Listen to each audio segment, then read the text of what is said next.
shirt got here on time from Aitchison. Tanner shirt. Just let you know, this is not a one-night wear. This will be a heavy rotation summertime.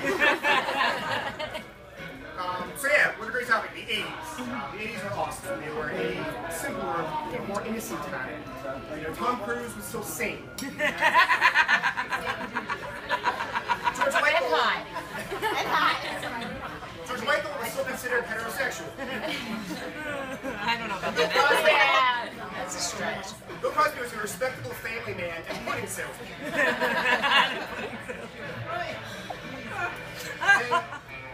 You really didn't have that much to worry about back then, you know? Like, what was our biggest fear? Like, running out of hairspray? You know, secretly fear that our Teddy Ruxpin was going to kill us when we were sleeping, or something maybe really horrible would happen, and our Purple Rain tapes would be jammed in the boombox, and we had to think with the film, we had to screw it back in. I don't know if you guys remember that.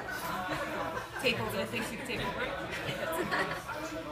But the greatest thing that came out of the 80s was clearly my wife.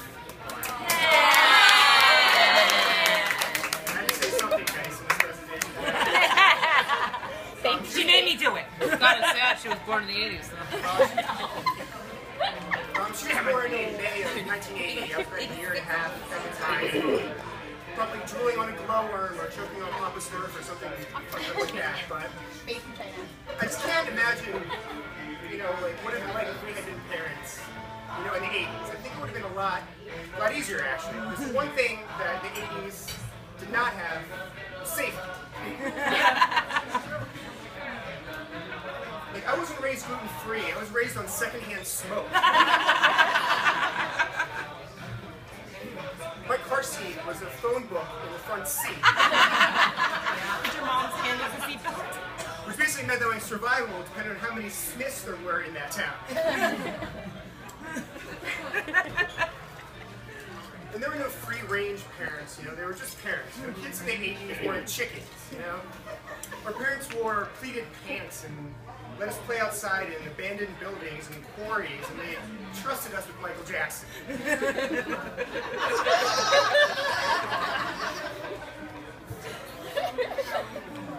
There wasn't constant surveillance, you know, when we were sleeping like we have, you know. We have drones over our kids while they're sleeping. You know, the only monitor my parents had was a smoke alarm, which they always disabled because of all the secondhand smoke. Then there was the Deathmobile known as the wood panel station wagon. These things were basically like toddler Jenga. They fit like an entire T-ball team in one of these things. But there were no safety features. Like the only side impact airbag was Chucky, the heavyset catcher with Yoo-hoo on his face. But I think the only real parenting advice that came out of the 80s came from Patrick Swayze in Dirty Dancing when he said nobody put the baby in the corner. So my son was born, I was always trying to put the bassinet in the dead center of the room, away from any possible dangerous 90-30 drywall.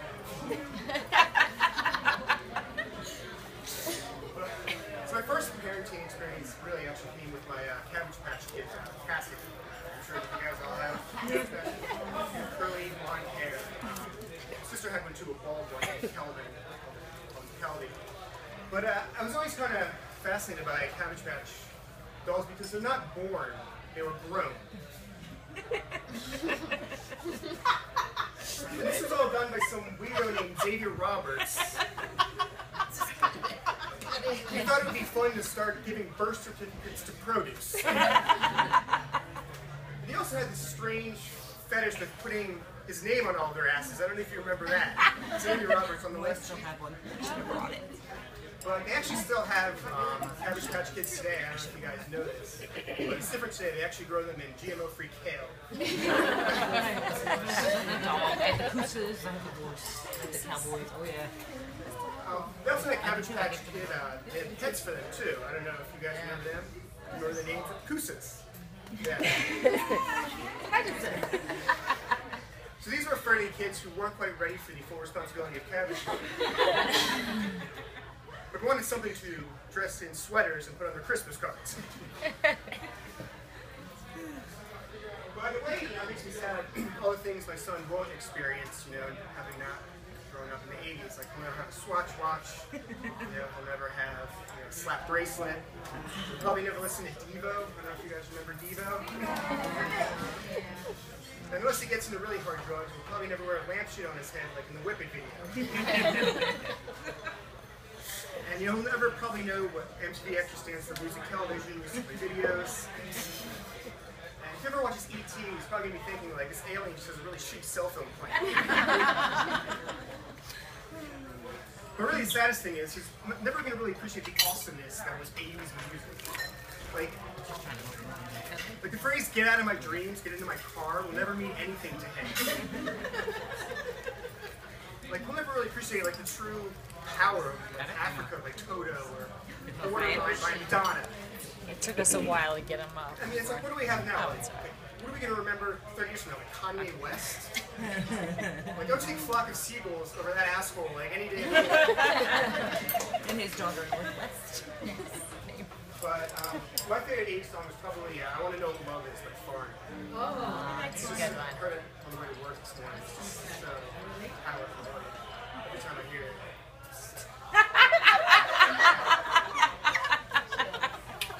You sing it to your wife? No. Later, that was the whole plan. But here we are, like 30 years later. I wonder if they ever figured out what love is. I hope so, you know? But I couldn't really do an 80s show in New Jersey without talking about Bon Jovi also. Woo! He has a very special place in my heart. The night I met my wife, it was actually a Bon Jovi cover band was playing.